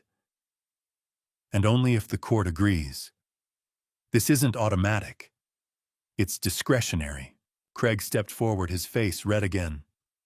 So George holds all the cards. I looked at him. This man who'd pointed his finger in my face. This man who'd threatened to sue me. This man who thought everything came down to power and control. No, I said. Your mother did. I'm just the executor. Amanda stood up, tears streaming down her face. Dad, please. We'll change. We'll do better. Just don't let the money go. I shook my head. This isn't about the money. Jennifer's voice was sharp, frustrated. Then what is it about? I looked at her. Then at each of them in turn. It's about whether you actually want me in your life, or whether you just want access to what I have. Margaret's voice went cold. So you're going to dangle this over our heads for the next 8 years, make us prove ourselves. I'm not dangling anything, I said. I'm giving you a choice. You can walk away right now. Never think about me again. Take whatever you've learned from this and move on. Or you can stay. Try to rebuild what we lost, and we'll see what happens. Rachel pushed away from the table, her voice breaking. I want to stay. Rebecca nodded, wiping her eyes. Me too. Catherine didn't say anything, just looked at me and nodded once. Slow, certain. Margaret stared at them like they'd betrayed her. This is emotional blackmail. I met her eyes. No, Margaret. This is a boundary. Something I should have set a long time ago. She opened her mouth to argue, then closed it. For once, she didn't have a response. Mr. Daniels reached into his briefcase and pulled out a small white envelope, sealed with wax the same way Martha used to seal important things. On the front, in her handwriting, to my daughters. To be opened only after the truth is revealed. He held it up. Your mother left this. She asked that I give it to you after today's meeting. He handed it to me. I looked at it for a long moment, felt the weight of it. The paper was thick, expensive, the kind Martha used for special occasions. I could almost hear her voice imagining what she might have written, what she would have wanted them to know. I walked over to Margaret, held out the envelope. She took it, but didn't open it. Just stared at it like it might explode. What does it say? I don't know, I said. She didn't tell me. Elizabeth leaned forward. Aren't you going to read it with us? I picked up my coat from the back of the chair. No. This is between you and your mother. Margaret looked up at me, the envelope still in her hands. You're just leaving. I've said what I needed to say. I pulled on my coat. Your mother said the rest. I walked toward the door, stopped with my hand on the knob, looked back at them one more time. 10 daughters, some crying, some angry, some confused, all of them holding on to something that might be hope or might be desperation. I read it, I said. Really read it. Not just the words, what she meant. Then I walked out. The hallway was quiet. Just the sound of my footsteps on the old wooden floor. I stopped at the window at the end of the hall, looked down at the street below. It was snowing again, light flurries that caught the streetlights and danced in the air. I could hear voices behind me muffled through the closed door. Someone crying, someone arguing. I didn't try to make out the words. It didn't matter. Whatever they decided, whatever they did next, it was out of my hands now. I didn't need to read the letter.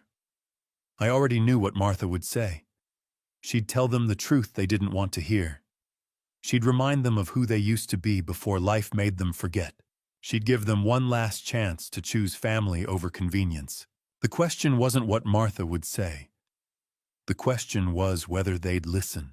I turned away from the window, walked down the stairs. Out the front door, into the cold. My car was parked at the end of the block. I got in, started the engine. Let it warm up while I sat there, hands on the wheel, staring at nothing. I'd done everything I could. Everything Martha had asked me to do. The rest was up to them. I pulled out onto Main Street and drove away. Didn't look back. The ocean sounded different than I'd expected. Quieter. Not the crashing waves I'd seen in movies, but a steady rhythm, gentle and constant. I sat on the porch of the small cottage I'd rented, a cup of coffee cooling in my hands, and listened to it. Just listened. Coast View was nothing like Pinewood Heights. Smaller. Quieter. The kind of place where people didn't ask too many questions. Population 3,500, give or take. The cottage was one bedroom, barely 800 square feet, with windows that faced the water and a porch that creaked when you walked on it. $850 a month. 5-minute walk to the beach. I'd been here 3 weeks. 3 weeks of silence that felt nothing like loneliness. Just peace. The knock came just after 9 in the morning. I wasn't expecting anyone. Didn't know anyone here to expect. I set down my coffee and walked to the door. The man standing there was tall, broad-shouldered, with white hair and a trimmed beard. He wore jeans and a black hoodie with faded yellow letters across the chest. Pinewood Heights Fire Department. Retired. George Hutchison. I nodded. That's me. He smiled, held out his hand. Jack Patterson. Ladder Company 3. Retired 2018. Martha told me you might show up. I shook his hand. His grip was firm, familiar. The grip of someone who'd spent years holding on to things that mattered. She did. He glanced past me into the cottage. You got a few minutes? There's something I need to show you. We walked. Jack led the way down a narrow street that ran parallel to the water, past other small houses, and a seafood restaurant that wasn't open yet. We stopped at a low building with blue siding and a sign out front, Coast View First Responders Community Center. Inside, it smelled like coffee and old wood. 6 or 7 people sat around a table talking and laughing. Men and women, all middle-aged or older. Most wore shirts with department logos. Fire, police, EMS. They looked up when we came in, waved at Jack, then went back to their conversation. Jack poured 2 cups of coffee and gestured to a corner table. We sat. Martha called me in October of 2022, he said. Told me she was dying. Told me you'd need a place to go when the time came. I didn't say anything, just listened. She told me about the test, about the Christmas dinner. Said if the girls didn't show up, you'd sell the house and leave town. And she wanted to make sure you'd have somewhere to land. He took a sip of coffee, set the cup down carefully. She asked me to look out for you. Said you were the best captain she'd ever known. Said you deserved better than what you'd gotten. I felt something tighten in my chest. She said that. Jack nodded. She also left something for you. He reached into his jacket pocket and pulled out a yellow envelope. Sealed. Martha's handwriting on the front for George. To be opened when you're ready to start again. I took it. Felt the weight of it. Turned it over in my hands. Take your time, Jack said. I'll be over there if you need anything. He stood and walked back to the others, leaving me alone at the corner table. I opened the envelope carefully. Inside were 4 pages folded together, covered in Martha's handwriting. Small, precise, the way she always wrote when something mattered. I read, My dearest George, if you're reading this, it means the test is over. And I'm so sorry, my love.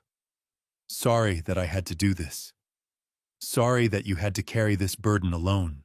But I couldn't let them take you for granted. Not after everything you've given. You spent 32 years running into dangerous situations for strangers. You spent 40 years being a father to 10 daughters who forgot what that meant. And I wouldn't let you spend your final years being forgotten. So I set the test. And if they failed, I wanted you to know it's not your fault. You didn't fail them. They failed you. And that's on them. But here's what matters now, George. You're free. Free to choose who you let in. Free to set boundaries. Free to say no. Free to live the life you've earned. I've set aside $25,000 in a separate account. Account number 772944401 at First National Bank. I want you to use it for something that matters to you. Not for the girls, not for obligations, for you. And if someday one of them or two or three come back and prove they've changed, you'll know. You'll feel it. Not in their words, in their actions, in their time, in their presence. When that day comes, you can decide what to do with the trust. But until then, live for yourself. You've given enough. You've sacrificed enough. Now it's time to choose what you want, not what they need, not what they expect. What you want. One more thing, my love. Do you remember Maria Thompson? The nurse who took care of me those last 3 months. She has a son, Sam, 8 years old. Bright kid. Kind. Never complained, even when his mother had to bring him along on late shifts, because she couldn't afford a sitter. I left a small fund for his education. Not much, but enough to give him a start. If you feel moved to add to it, I won't stop you. That boy deserves a chance. I love you. I've always loved you. And I'm so proud of the man you are. Live well, my love. You've earned it. Always, Martha. I read it twice, then folded it carefully and put it back in the envelope. Jack came back over after a while, sat down across from me, didn't ask questions, just waited. She left me $25,000, I said, finally. And she mentioned Maria Thompson's son. Jack nodded slowly. Sam. Good kid. Maria's raising him on her own. Works 2 jobs, hospice nurse and weekend shifts at the clinic. Martha left money for his education. I know, she told me. Jack leaned back in his chair. What are you thinking? I thought about that. About what mattered. About what Martha would have wanted. About Sam sitting quietly in our hallway, while his mother changed Martha's IV, never asking for anything, just doing his homework and waiting. I want to add $25,000 of my own, I said. From the house sale. Make it 50 total. Set it up in a trust he can access when he turns 18. Jack smiled. Martha would have been proud of you. I hope so. We sat in silence for a while. Then Jack stood, clapped me on the shoulder. Come on. Let me show you the rest of the town. There's a lighthouse down by the point. Best view in Coast View. We walked down to the water. The lighthouse stood at the end of a rocky point, white and red, weathered by decades of salt and wind. We climbed the path to the base and stood there looking out at the ocean. The water stretched out forever, gray and blue and endless. The lighthouse beam would sweep across it tonight, I knew, guiding people home, keeping them safe.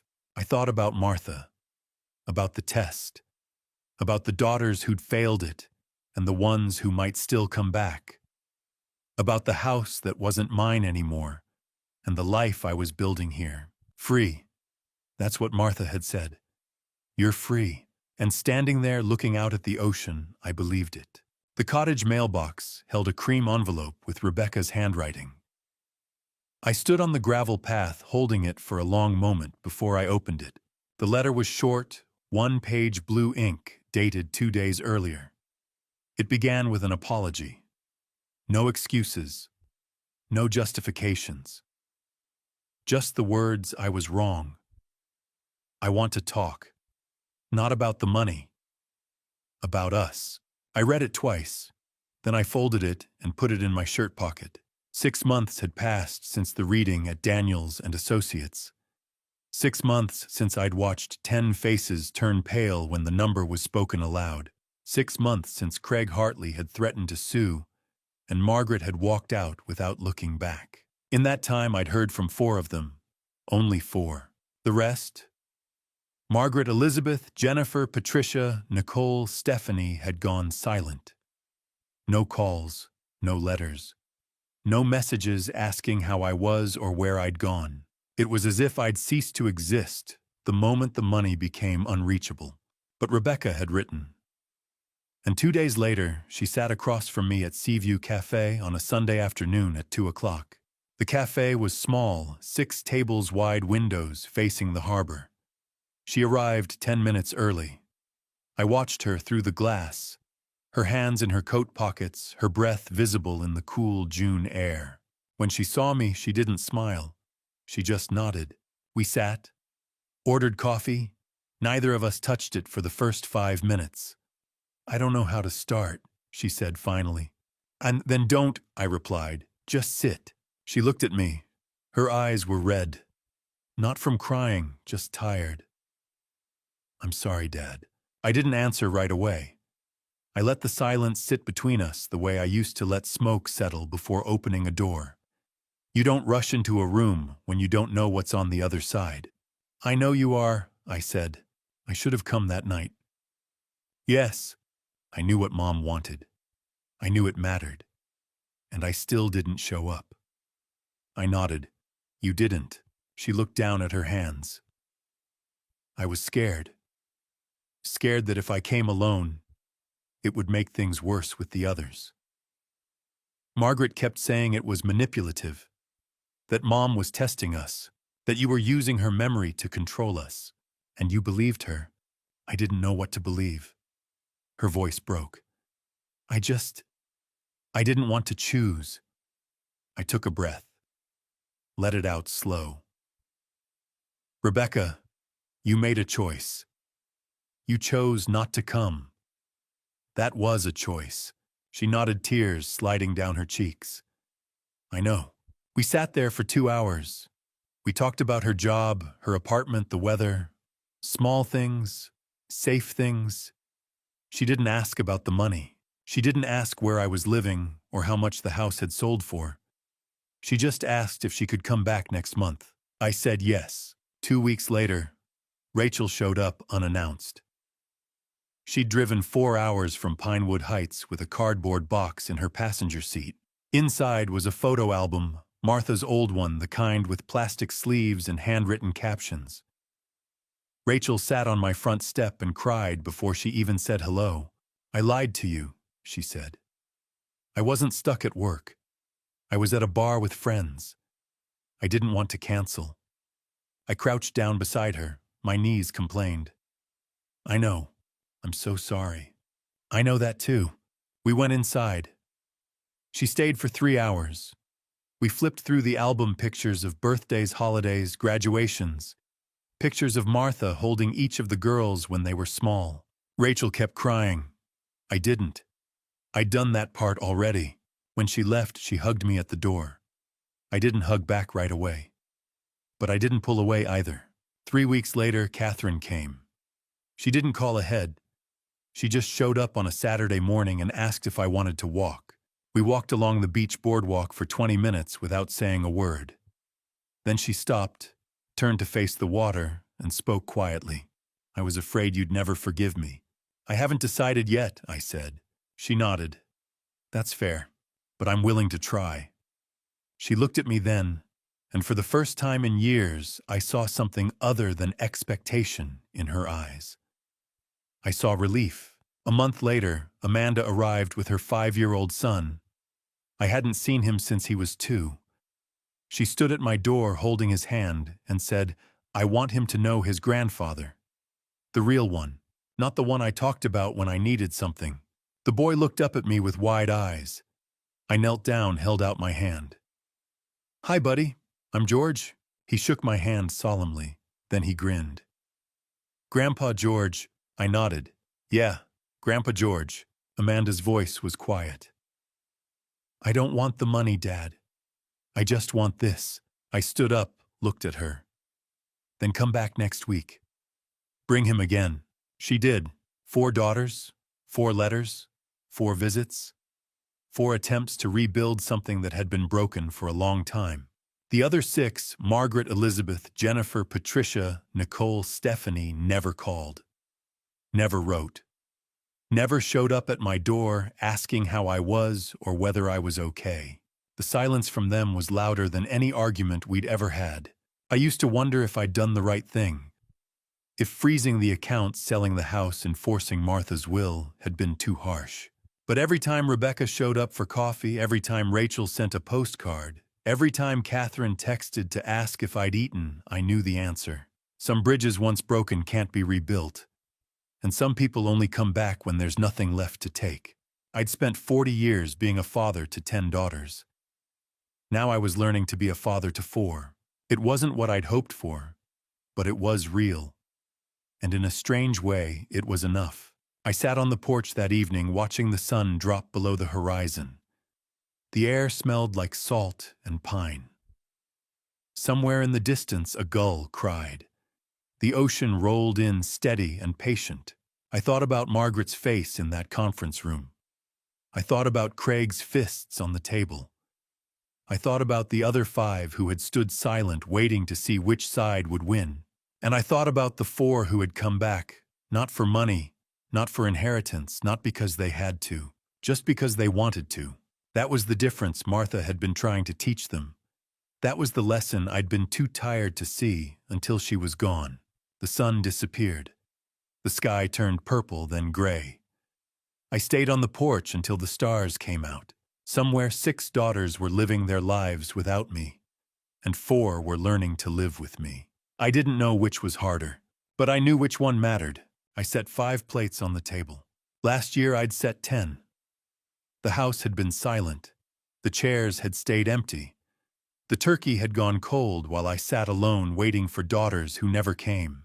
This year the table was smaller. The cottage dining area barely fit 6 chairs. The turkey weighed 8 pounds instead of 20. The mashed potatoes filled 1 bowl, but the plates weren't empty. It was Christmas Eve again. 24 December 2025. Exactly 1 year since the test. 1 year since I'd learned which of my daughters wanted a father and which had only wanted a trust fund. I smoothed the tablecloth and checked the time. 5:50. They'd be here soon. The door opened at 6. Rebecca came first, carrying an apple pie wrapped in foil. She set it on the counter, pulled off her coat, and hugged me without saying a word. When she stepped back, her eyes were damp. "A Merry Christmas, Dad. Merry Christmas, Beck." Rachel arrived 5 minutes later with a bottle of red wine. I remembered Pinot Noir, Mom's favorite. I nodded. She'd have liked that. Catherine came next, holding a small bouquet of white carnations. She handed them to me, then walked straight to the sink to find a vase. She didn't say much. She never did. But she was there. Amanda was the last to arrive.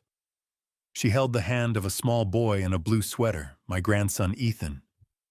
He looked up at me, then grinned. "Grandpa George." He ran forward and wrapped his arms around my legs. I lifted him up, felt the weight of him, the warmth. "Hey, buddy, you ready for dinner?" He nodded fast. "I'm really hungry." We sat down together. 6 of us around a table built for 6. I said a short grace, thanked Martha, thanked the year, thanked the people in the room. Then we ate. It wasn't loud. It wasn't chaotic. It was quiet in the way that comfort is quiet. Ethan told a story about a snowman. Rachel talked about her new job. Catherine mentioned a book she'd been reading. Amanda asked if I wanted to come visit in February. I said maybe. Halfway through the meal, Rebecca set down her fork. "Dad, can I ask you something?" "Go ahead." "Are you going to petition the court for the trust?" The table went still. Rachel looked at me. Catherine stopped chewing. I took a breath, set down my own fork. "No." Rebecca blinked. "No." "No." Rachel leaned forward. "You're not going to try to redistribute it?" "No." Catherine's voice was soft.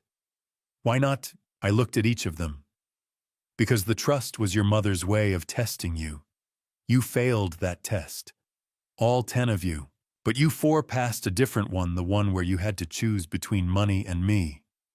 You chose me, and that's worth more than any amount of money. Amanda's eyes filled. Dad, I held up a hand. Let me finish. They waited. The $1 million stays with the Pinewood Heights Community Foundation. They'll use it the way your mother wanted for people who need it. I've already set aside $50,000 from the house sale for Sam Thompson's education. Another $100,000 went to the Martha Hutchison home. The rest I'm keeping for myself. Rebecca wiped her eyes. We're not asking for anything. I know you're not. That's why I'm telling you. Rachel's voice cracked. What about the others? Margaret, Elizabeth, Jennifer, Patricia, Nicole, Stephanie. I shook my head. They made their choice.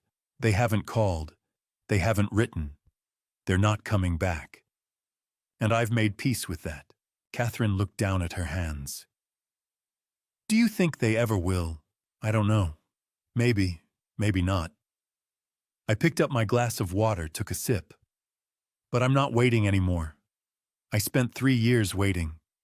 Your mother spent her last months designing a test to wake you all up. I enforced it.